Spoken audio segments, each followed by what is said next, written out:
எனக்கு முழு ஒத்துழைப்பு கொடுத்து எனக்கு அந்த உத்வேகத்தை கொடுத்திருக்கக்கூடிய உங்கள் அனைவருக்கும், அமைப்பாளர்களுக்கும், துணை அமைப்பாளர்களுக்கும் முதல்ல என்னுடைய நன்றியை நான் தெரிவித்துக் கொள்கின்றேன்.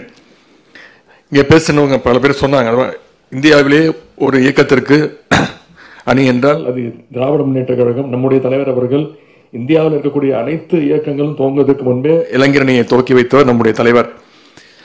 அதுபோல கழகத்தில் பல அணிகள் இருந்தாலும் அதுல முதல் அணி நம்முடைய இளைஞரணி என்பதை நான் பலமுறை சொல்லியிருக்கின்றேன். அதை நாம் நிரூபித்தும் காட்டியிருக்கின்றோம். சேலத்தில் நம்முடைய இளைஞரணி 2வது மாநில மாநாட்டை சென்ற டிசம்பர் மாதம் நடத்தி அதையும் ஒரு மிகப்பெரிய வெற்றி மாநாடு நடத்தி காட்டிய உங்கள் அனைவருக்கும், அந்த மாநாட்டின் வெற்றிக்காக உழைத்த உங்கள் அத்தனை பேருக்கும் நான் ஏற்கனவே நன்றி சொல்லியிருந்தாலும் மீண்டும் இன்றைக்கு இந்த 45வது ஆண்டில் அடி எடுத்து வைக்கின்ற இந்த நேரத்தில் மீண்டும் என்னுடைய நன்றியை நான் தெரிவித்துக் கொள்கின்றேன். அதேபோல சென்ற நாடாளுமன்ற தேர்தல் அனைத்து சட்டமன்ற தொகுதிக்கும் சென்று மக்களை சந்தித்து நம்முடைய இந்தியா கூட்டணி வெற்றி பெற வேண்டும் என்று தேர்தல் பிரச்சாரத்தில் நான் மட்டுமல்ல நீங்களும் ஈடுபட்டீர்கள். தமிழ்நாட்டு மக்கள் என்னதான் திரு மோடி அவர்கள் கிட்டத்தட்ட 6 முறை 7 முறை தமிழ்நாட்டுக்கு வந்திருந்தார். இதுவரை எந்த முறையும் இல்லாத அளவுக்கு எப்படியாவது ஒரு 2 சீட்டு 3 சீட்டாவது ஜெயிச்சிருவோன்ற அந்த நம்பிக்கையில வந்தார். நான் போய் சொன்னேன், நீங்க 6 முறை இல்லை 1000 முறை வந்தாலும் தமிழ்நாட்டு மக்கள் உங்களை ஏற்றுக்கொள்ள மாட்டார்கள். எங்கள் தலைவரையும் சமூக நீதியும் தான் தமிழ்நாட்டு மக்கள் ஏற்றுக்கொள்வார்கள் அப்படின்னு அதை நிரூபித்து காட்டிய தமிழ்நாட்டு மக்களுக்கு 40க்கு 40 தொகுதி வெற்றியை கொடுத்த தமிழ்நாட்டு மக்களுக்கு நம்முடைய இளைஞரணியின் சார்பாக நாம் நன்றியை தெரிவித்துக் கொள்கின்றோம். நம்முடைய மாநில துணை செயலாளர் திரு பிரகாஷ் அவர்கள் இந்த முறை ஈரோட்டில் சென்ற முறை அவருக்கு தவறிவிட்டது சட்டமன்ற தேர்தலின் பொழுது. அப்பொழுதே நான் வாக்குறுதி கொடுத்திருந்தேன். இந்த முறை அவருக்கு அந்த போட்டியிடுகின்ற வாய்ப்பு கிடைத்து கிட்டத்தட்ட 2,35,000 வாக்கு வித்தியாசத்தில் வெற்றி பெற்றிருக்கார் நம்முடைய மாநில துணை செயலாளர் திரு பிரகாஷ் அவர்களுக்கும் இந்த இளைஞரணி கூட்டம் தன்னுடைய வாழ்த்துக்களையும் நன்றியும் தெரிவித்துக் கொள்கின்றது. டெல்லிக்கு போறதுனால இளைஞரணி பணிகளை மறந்துவிட மாட்டீர்கள் என்று நான் நம்புகின்றேன். இப்போ என்கிட்ட வந்து பர்மிஷன் கேட்டார், ஆனால் நாளைக்கு டெல்லிக்கு கிளம்புறேன், வரத்துக்கு 20 நாள் ஆகும் அப்படின்னு. டெல்லிக்கு சென்றாலும் இளைஞரணி பணிகளில் நீங்கள் கவனம் செலுத்துவீங்கன்னு நான் நம்புறேன். அதே போல திரு அண்ணாதுரை CN அண்ணாதுரை அவர்களும் இந்த முறை மீண்டும் நாடாளுமன்றத்திற்கு போட்டியிட்டு வெற்றி பெற்றிருக்கிறார். அவருக்கும் இந்த நேரத்தில் என்னுடைய வாழ்த்துக்களை தெரிவித்துக் கொள்கின்றேன். அதே டெல்லிக்கு சென்றாலும்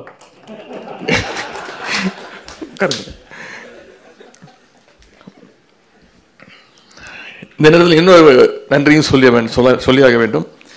விக்கிரவாண்டி தேர்தல் வெற்றி, அதற்கும் நாம் அத்தனை பேரும் களத்தில் இறங்கி நம்முடைய பிரச்சாரங்களை எல்லாம் மேற்கொண்டோம். நான் 2 நாட்கள் விக்கிரவாண்டியிலே சுற்றி என்னுடைய தேர்தல் பணிகளை ஈடுபட்டேன். என்னை விட அதிகமாக இங்கே வந்திருக்கக்கூடிய அமைப்பாளர்கள், துணை அமைப்பாளர்கள், நீங்கள்லாம் கிட்டத்தட்ட 15 நாள் 20 நாட்கள் விக்கிரவாண்டியிலே போய் தங்கி உங்களுடைய தேர்தல் பணிகளை நீங்கள் ஆற்றிருக்கிறீர்கள். ஆய்வுக் கூட்டங்களை தொடர்ந்து நடத்தி கொண்டிருக்கிறோம். ஒவ்வொரு மாவட்ட அமைப்பாளர், துணை அமைப்பாளர்களும் வர சொல்லி அவங்களுடைய மினிட் புக்களை எல்லாம் ஆய்வு செஞ்சு என்னென்ன பணிகள் செஞ்சுருக்கிறீங்க, இன்னும் எப்படி சிறப்பாக செய்யலாம் அப்படின்ற ஆய்வுக் கூட்டத்தை நடத்துகின்ற பொழுது 99% பேர், உங்களில் பல பேர், இன்னும் சொல்லப்போனால் உங்களில் அத்தனை பேருமே விக்கிரவாண்டி இடைத்தேர்தலில் நீங்கள் தேர்தல் பணியை ஆற்றிருக்கிறீங்க. அதை கேட்கும்பொழுது மிகுந்த மகிழ்ச்சியாகவும் இருக்கின்றது. எனவே அந்த தேர்தல் வெற்றியிலுமே உங்களுடைய பங்கு மிக மிக முக்கியமான பங்கு. அதற்கு இந்த நேரத்தில் என்னுடைய நன்றியையும் வாழ்த்துக்களையும் நான் தெரிவித்துக் கொள்கின்றேன். இன்றைக்கு 45வது ஆண்டு அடியெடுத்து வைக்கின்றோம் என்றால், இன்னைக்கு இங்கே பேசியது போல நம்முடைய கழக தலைவர் அவர்கள் கோட்டையில் இருக்காங்க, ஒரு நிகழ்ச்சியில் கலந்துகிட்டு இருக்கிறாங்க. அங்கே இருந்தாலும் அவங்களுடைய முழு நினைப்பும் முழு எண்ணமும் இந்த அன்பகத்தில் நடக்கக்கூடிய இந்த நிகழ்ச்சிகள் தான் கண்டிப்பாக இருக்கும். ஏன்றால் நேற்று நள்ளிரவு எனக்கு தொலைபேசியில் அழைப்பு, ஒரு 11 மணிக்கு தொலைபேசியில் அழைச்சு, என்னென்னா நாளைக்கு 45வது பிறந்த நாளா இளைஞரணிக்கு அப்படின்னு சொல்லி வாழ்த்துனாங்க. அதே போல் இன்னைக்கு காலையில் 8 மணிக்கெல்லாம் தொலைபேசியில் அழைத்து என்னுடைய வாழ்த்துக்கள், இளைஞரணிக்கு என்னுடைய வாழ்த்துக்கள் அப்படின்னு சொன்னாங்க. தலைவர் எந்த பொறுப்புக்கு போனாலும், எந்த மிகப்பெரிய பொறுப்பு அடைஞ்சாலும், மாநாட்டில் நான் சொன்னேன்ல, இந்த இளைஞரணி மாநில இளைஞரணி செயலாளர்ன்ற பதவி எப்பவுமே இந்த எங்களுடைய இளைஞரணிக்கு பிராண்ட் அம்பாசிடர்னா அது நம்முடைய கழக தலைவர் அவர்கள் தான். அதைத்தான் அவரும் விரும்புவார். என்றால் அவர் உழைச்சிருக்கிறாரு, இன்னைக்கு இந்த பெரிய பொறுப்புக்கு வந்திருக்கிறாருன்னா இளைஞரணி தான் அதற்கு அடித்தளமிட்டது. இங்கே நிறைய பேர் உள்ளாட்சி பொறுப்புகள்ல நிறைய முக்கியமான பொறுப்புகளுக்கு வந்திருக்கிறீங்க. மக்களால் தேர்ந்தெடுக்கப்பட்டு, எதுவும் நியமன பொறுப்பு கிடையாது, மக்களால் தேர்ந்தெடுக்கப்பட்டு. அதே போல மாவட்ட செயலாளர்களாக எனக்கு பல பேர் வந்திருக்கிறாங்க, ஒன்றிய செயலாளர்களாக பல பேர் வந்திருக்கிறாங்க, சட்டமன்ற உறுப்பினர்களாக, அமைச்சர்களாக, முதலமைச்சராக வந்திருக்காங்கன்னா அது இந்த இளைஞரணி போட்ட இளைஞரணியில அந்த உழைப்புக்கு கிடைத்த அந்த அடித்தளம் தான். எனவே இன்றைக்கு இந்த முரசொலி சமூக வலைதளங்கள் துவங்கி இருக்கிறோம்.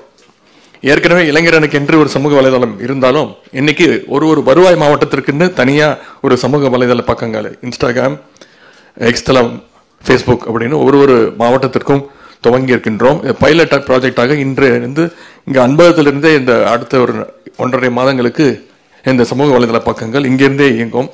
இதற்கான பயிற்சி இவர் பேசி முடிந்த பிறகு, இந்த நிகழ்ச்சி முடிந்த பிறகு இதற்கான பயிற்சி உங்கள் அனைவருக்கும் வழங்கப்படும்.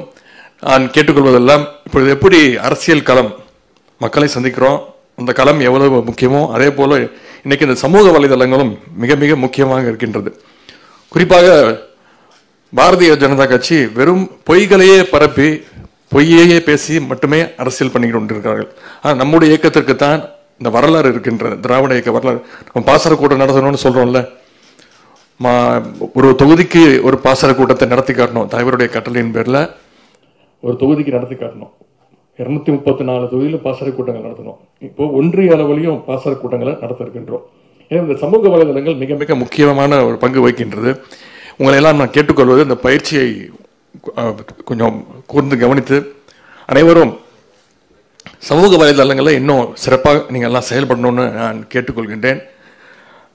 நம்முடைய முரசொலி பாசறை பக்கம் காலைல எந்திரிச்சோன்னே தினமும் முரசொலி தவறாமல் படிச்சிருக்கேன்.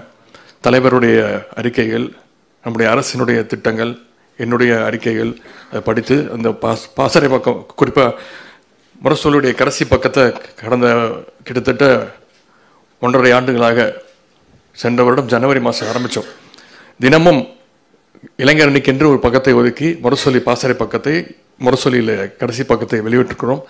அது மட்டும் இல்லை, இளைஞரணிக்கென்று முதன்முறையாக ஒரு பதிப்பக்கத்தை துவங்கி புத்தகங்கள் வெளியிட்டிருக்கிறோம். அனைத்து புத்தக கண்காட்சிகளும் விற்பனை செய்யப்பட்டிருக்கிறது. அதையெல்லாம் படித்து இந்த சோசியல் மீடியாவில் இன்னும் நீங்கள் கொஞ்சம் ஆக்டிவாக இயங்கணும் அப்படின்னு நான் கேட்டுக்கொள்கின்றேன். அதுபோல் இளைஞரணிக்கு தலைவர் அவர்களிட்ட கட்டளைகள், கலைஞர் நூற்றாண்டை முன்னிட்டு ஒவ்வொரு தொகுதிக்கும் ஒரு நூலகம் துவங்க வேண்டும் என்று கூறியிருந்தார். அதே போல இப்போ 234 தொகுதியில் 50 தொகுதிகளில் 50 நூலகங்களை இளைஞரணி சார்பாக திறந்திருக்கின்றோம். அந்த 50 மாவட்ட அமைப்பாளர்களுக்கும் துணை அமைப்பாளர்களுக்கும் என்னுடைய பாராட்டுகளையும் வாழ்த்துக்களையும் நான் தெரிவித்துக் கொள்கிறேன். மீதம் இருக்கின்ற அந்த சட்டமன்ற தொகுதிகளில் விரைவில் நிறைய இடத்துல தயாராக இருக்கின்றது. நான் சுற்றுப்பயணம் சொல்லும் பொழுது அவங்க துவங்கிறதுக்காக காத்துக்கிட்டு இருக்கிறாங்க. நான் வரும்பொழுது கண்டிப்பாக அனைத்து நூலகங்களும் விரைவில் துவங்கப்பட்டு மக்களுக்கு, பொதுமக்களுக்கு, மாணவர்களுக்கு அது உபயோகமாக இருக்கும் என்று நான் நம்புகின்றேன். அதே போல 100 பேச்சாளர்களை தேர்ந்தெடுக்க கொடுக்க வேண்டும். பேச்சு போட்டி நடத்தி, தமிழ்நாடு முழுக்க பேச்சு போட்டி நடத்தி 100 சிறந்த பேச்சாளர்களை தலைமை இடத்திலே கொடுக்க வேண்டும் என்று தலைவர் கட்டளை இருந்தார்கள். அந்த பணியை இப்பொழுது ஆரம்பித்திருக்கின்றோம். ஆய்வுக் கூட்டத்தின் பொழுது உங்கள்கிட்ட நான் விசாரித்தேன். உங்கள் அத்தனை பேருக்கும் அந்த ஃபேம்ப்ளெட்லாம் கொடுக்கப்பட்டு, உங்கள் பகுதியில், உங்கள் மாவட்டத்தில் இருக்கக்கூடிய அனைத்து கல்லூரிகளுக்கும் அது கொடுக்கப்பட்டு, வர 25ஆம் தேதி முன்னாடி அந்த பேச்சாளர்களை தேர்ந்தெடுத்து உங்கள் மாவட்ட அளவில் பேச்சு போட்டி நடத்தி விரைவில் 30 நடுவர்களை தேர்ந்தெடுக்கின்றோம். அவங்க எல்லாம் தேர்ந்தெடுத்து உங்களுடைய மாவட்டங்களுக்கு அனுப்பி வைத்து அந்த பேச்சு போட்டியும் மிகச் சிறப்பாக நடத்தி, சென்னையில் ஒரு மிக பிரம்மாண்டமான மிக எழுச்சியான முறையில் ஒரு பேச்சு போட்டி நடத்தி தமிழ்நாட்டிலே சிறந்த 100 பேச்சாளர்களை தேர்ந்தெடுக்கின்ற அந்த பணியை தொடர்ந்து செய்வோம். அதேபோல இல்லந்தோறும் இளைஞரணி பல மாவட்டங்களில் மிகச் சிறப்பாக நடத்திட்டு இருக்கிறீங்க. அதுக்கு என்னுடைய வாழ்த்துக்கள். சில மாவட்டங்களில் இன்னும் துவங்க இல்லை, ஏன்னா தொடர்ந்து தேர்தல் பணியில் ஈடுபட்டிருக்கிறோம். இந்த இல்லந்தோறும் இளைஞரணி மிக மிக முக்கியமான பணி. வீட்டுக்கே போய் இளைஞர்களை சந்திச்சு அவங்க கிட்ட இளைஞர்கள் நீங்கள் ஏன் சேரணும், இளைஞர்கள் என்னென்ன பணிகளை செஞ்சுட்டு இருக்கிறோம், திமுக அரசுடைய திட்டங்கள், சாதனைகளாக சொல்லி சேர்த்துக்கிட்டு இருக்கோம். அந்த பணிகளையும் விரைவுபடுத்த வேண்டும் என்று நான் கேட்டுக்கொள்கின்றேன். அதேபோல் துணை செயலாளர்கள் 6-7 பேருக்கும் இந்த நேரத்தில் என்னுடைய தனிப்பட்ட முறையில் என்னுடைய நன்றியை நான் தெரிவித்துக் கொள்கின்றேன். நான் பல பணிகள் அமைச்சராக ஆனதுக்கு பிறகு விளையாட்டுத்துறையின் சார்பாக, சிறப்பு திட்ட செயலாக்கத்துறையின் சார்பாக பல பணிகள் இருந்தாலும் தமிழ்நாடு முழுக்கும் பயணம் பண்ணி ஆய்வு கூட்டங்கள் என்னால் இன்டர்வியூவில் நேர்காணலில் ஈடுபட முடியவில்லை என்றாலும் துணை செயலாளர்கள் அவங்க தான் தமிழ்நாடு முழுக்க பயணம் பண்ணி உங்கள் ஒவ்வொரு மாவட்டத்திற்கும் வந்து இன்டர்வியூ அட்டன் பண்ணி ஒவ்வொருத்தரையாக சந்தித்து அந்த ரிப்போர்ட்ஸ்லாம் எனக்கு கொடுத்தாங்க. அதை வச்சு தான் ஒவ்வொரு மாவட்டத்திற்கும் நிர்வாகிகள் தேர்வு செய்யப்பட்டார்கள். எனவே அவங்களுக்கு இந்த நேரத்தில் என்னுடைய நன்றியை நான் தெரிவித்துக் கொள்கின்றேன். அதே போல் விரைவில் ஒன்றிய அளவில், பேரூர் பகுதி அளவில் நியமிக்கப்பட வேண்டிய நிர்வாகிகள்லாம் விரைவில் அறிவிக்கப்படுவார்கள். அதற்கான பணிகள் நடைபெற்று கொண்டிருக்கிறது. இங்கே பேசிய பல பேர் தீர்மானமெல்லாம் நிறைவேற்றுனீங்க. முதலமைச்சருக்கு துணையாக நான் வர வேண்டும் என்ற இந்த தீர்மானம் தான் நிறைவேற்றப்பட்டது. பத்திரிகையில் வருகின்ற, நான் பேச முடிக்கல, பத்திரிகையில் வருகின்ற கிசுகிசுகள், வதந்திகள் எல்லாம் படிச்சுட்டு வந்து இது நடக்க போதோ, அப்போ நம்ம ஒரு கோல் போட்டு வச்சிருவோம், துண்டு போட்டு வச்சிருவோம் அப்படின்ற அடிப்படையில் இங்கே பேசியிருக்கிறீங்க. எப்படி தலைவர் எந்த பொறுப்புக்கு சென்றாலும் அவர் மனதிற்கு, அவர் பலமுறை சொல்லியிருக்கிறார், அந்த இளைஞரணி செயலாளர் என்ற அந்த பொறுப்பு தான் அவருக்கு மனதிற்கு மிக மிக நெருங்கிய பொறுப்பு. அதே போல துணை முதலமைச்சர் அப்படின்னு பல முறை என்னை வந்து பத்திரிகை நண்பர்கள் கேட்டபோது கூட சொன்னேன், ஆமாம், எல்லா அமைச்சர்களுமே எங்களுடைய முதலமைச்சருக்கு துணையாகத்தான் இருப்போம். இங்கே வந்திருக்கக்கூடிய அத்தனை அமைப்பாளர்களுமே நம்முடைய முதலமைச்சருக்கு துணையாகத்தான் இருப்போம். எவ்வளவு பெரிய பொறுப்பு வந்தாலும் என்னுடைய மனதிற்கு மிக மிக நெருங்கிய பொறுப்புனா அது கண்டிப்பாக இந்த இளைஞரணி, திராவிட முன்னேற்ற கழகத்துடைய இளைஞரணி செயலாளர் என்ற அந்த பொறுப்பு தான். எனவே எந்த பொறுப்பு வந்தாலும் இளைஞரணியை மறந்து விட மாட்டேன். நம்ம இருக்க வேண்டிய பணிகள் ஏராளம். எப்படி தொடர்ந்து நாடாளுமன்ற தேர்தலில் வெற்றிக்காக உழைத்தோமோ, எப்படி விக்கிரவாண்டி சட்டமன்ற இடைத்தேர்தல் வெற்றிக்காக உழைத்தோமோ, அதே போல வருகின்ற மிக மிக முக்கியமான தேர்தல் 2026 தேர்தல், நம்முடைய கழகத்துடைய அரசினுடைய தலைவருடைய சாதனைகளை, திட்டங்களை எல்லாம், குறிப்பா பெண்கள், இந்த முறை தேர்தல் ரிசல்ட் வந்ததுக்கு அப்புறம் அது ஒரு ஆய்வு செஞ்சு பார்த்தோம். எந்த முறையும் இல்லாத அளவுக்கு இந்த முறை தாய்மார்கள், பெண்கள் நம்முடைய திராவிட முன்னேற்ற கழகத்திற்கு வாக்களிச்சிருக்கிறாங்க. அந்த அளவுக்கு நம்முடைய தலைவருடைய விடியல் பயணம் திட்டம், அந்த கட்டணமில்லா பேருந்து திட்டம், அதே போல கலைஞர் மகளிர் உரிமை தொகை திட்டம், இந்த 2 திட்டமும் பெண்களிடத்துல நம்முடைய கழகத்திற்கும் அரசிற்கும் தலைவருக்கும் மிகப்பெரிய ஒரு நல்ல பெயரை ஏற்படுத்தி கொடுத்திருக்கிறது. மிகப்பெரிய எதிர்பார்ப்பு வந்திருக்கிறது. எனவே இதையெல்லாம், அதே போல புதுமை பெண் திட்டம், இப்ப அந்த திட்டத்தை, அதாவது அரசு பள்ளியில படிச்சு அரசு எந்த கல்லூரியில் போய் சேர்ந்தாலும் அவங்களுக்கு மாசம் 1000 ரூபாய், கிட்டத்தட்ட ஒரு வருடமும் 2.5 லட்சம் மாணவிகள் பயன்பெற்றிருக்கிறாங்க. இதனால மாணவிகள் வந்து கல்லூரியில் சேர்ற அந்த சதவீதமே உயர்ந்திருக்கு. இப்ப தலைவர் வந்து அந்த திட்டத்தை ஆண்கள் மாணவர்களுக்கும் விரிவுபடுத்திருக்கிறாங்க. இந்த ஆகஸ்ட் மாசத்திலிருந்து விரிவுபடுத்துறாங்க, தமிழ் புதல்வன் திட்டம் அப்படின்னு. இதையெல்லாம் நம்முடைய இளைஞரணி தம்பிமார்கள், நம்முடைய கழக அரசினுடைய திட்டங்கள், சாதனைகள் எல்லாம் உள்வாங்கி நீங்க அதை மக்கள்கிட்ட எடுத்து கொண்டு போய் சேர்த்து 2026 என்ன நடந்தாலும் சரி, என்னென்ன கூட்டணி வந்தாலும் சரி, ஜெயிக்க போவது நம்முடைய கழக தலைவர் அவர்கள் தான். மீண்டும் தமிழ்நாட்டை ஆளப்போவது நம்முடைய கழக தலைவர் அவர்கள் தான், திரு முத்துவேல் கருணாநிதி ஸ்டாலின் தான். அது மட்டுமே இளைஞரணி தமிழ்மார்கள் நம்முடைய இலக்காக இருக்க வேண்டும் என்பதை கூறிக்கொண்டு 45வது ஆண்டு நம்முடைய 45வது ஆண்டில் அடியெடுத்து வைக்கிறோம்னா இதுதான் நம்முடைய ஒரே குறிக்கோள். 2026 திமுக கூட்டணி தான் ஜெயிக்க போகுது. முதலமைச்சராக நம்முடைய தலைவர் தான் உட்கார போறார்.